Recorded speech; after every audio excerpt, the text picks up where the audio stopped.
This is a continuation from part 2. This is part 3 from chapter 1, titled The Law and Free Will, from the book The Meta and Physics of Jesus Christ. And I am the author reading this to you. So here we go. I believe that it would have been very easy to simply put Lucifer out of existence. But then look at the training lesson that would have been lost to all the other beings and to us. This is a clear-cut sign of the importance of the highest degree regarding the employment of free will. Also regarding the importance of free will. Also, the laws and physics governing free will, establishing forevermore that free will rules from the very highest caliber of beings to the lowest caliber of beings, especially as it pertains to everyone living in this part of the universe. Let me take you now to the book of Job in the Bible. There is something else to see here. I'm going to very much paraphrase this story to bring it to you in modern terminology and thought, to bring out the point I want to show you in vivid terms. I am taking this from chapter 1, and I will begin from verse 6 of Job. Now, the day came when all the sons of God show up to present themselves before God, and Satan was among them. Let me interject here. Satan is shaitan, that word meaning to devour, to destroy, blah, blah, blah. You know, as Jesus says, kill, steal, and destroy. That's shaitan. It is now thought of as Satan because of these translations like the one I'm reading to you. So, into the proceedings of the time, God sees Satan and says to him, "So, Satan, where is it you're coming from?" And Satan replies, "Well, I have been walking to and fro and up and down in the earth dimensions.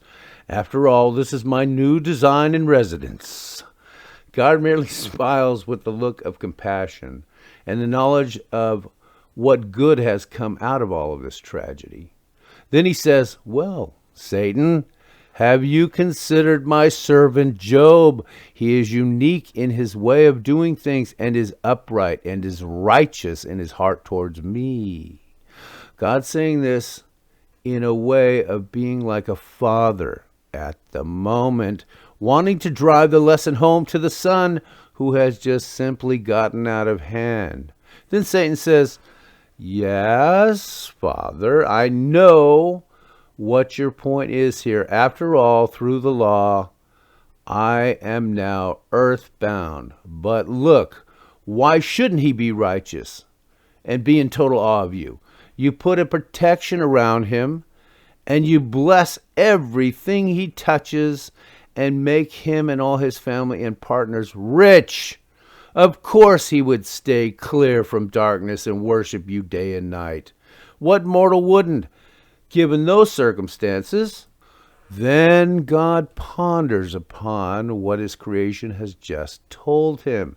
And he says to Satan, "Okay, Satan, I'm going to prove this to you because I know how stubborn you can be. And I want you to really get the point of this thing here.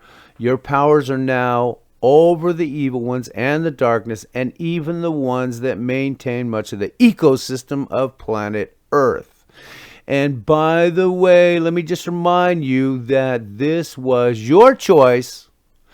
You wanted to be me, so now you are me, of the Lord creations. And by the way, you brought this on yourself. Only one other being knew the law and physics better than you." Satan then challenges God's position and says, "I will wager that if you wave your hand against him and bring to ruin everything you have given him, that he will curse you to your face." God replies, "Okay, everything that belongs to him and even his family and servants, I now give them into your power. But I warn you, do not put your hand against him physically, not even one hair of his head. This is actually kind of an amazing story. Every time I read it, I crack up because I can see it in my head what's going on, you know? What I just said is not part of the scripture. Let me read on. Let me continue.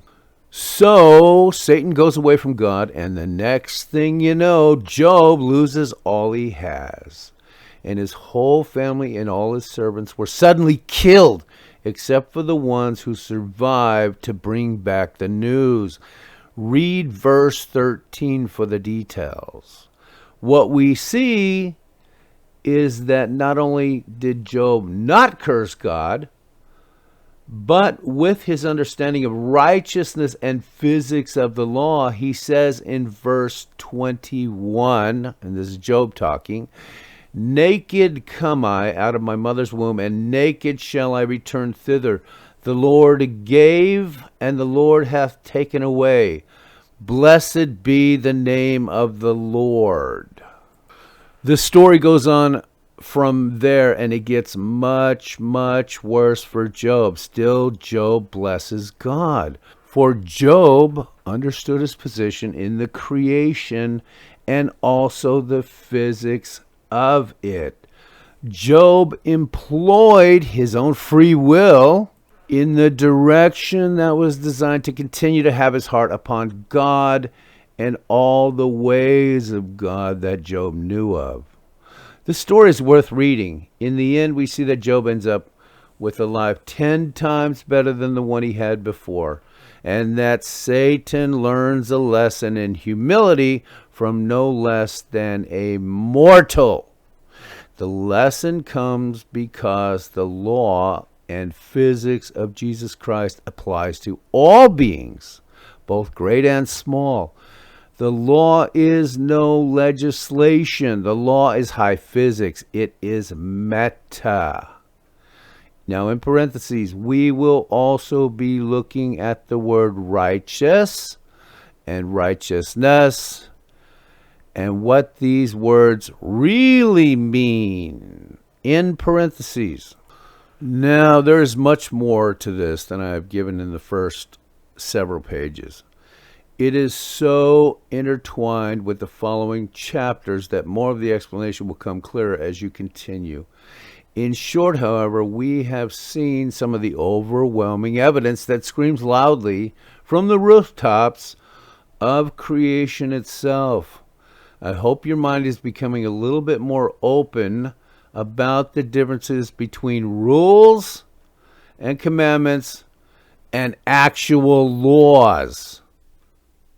Rules and commandments of Creator are the derivative of physics or laws of creation, and we are not talking about doctrine here.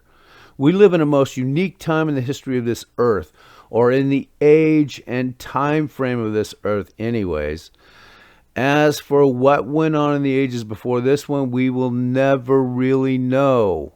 Was there an Atlantis? And that greatly influenced the culture and understanding of ancient Egypt and other places? Are there alien races that visit this planet and understand the physics of Jesus Christ to the extent that they can move through dimensional space and time? Are there multiplicities of dimensions on this planet that parallel our own, where both disembodied mortals and spirits live side by side with us?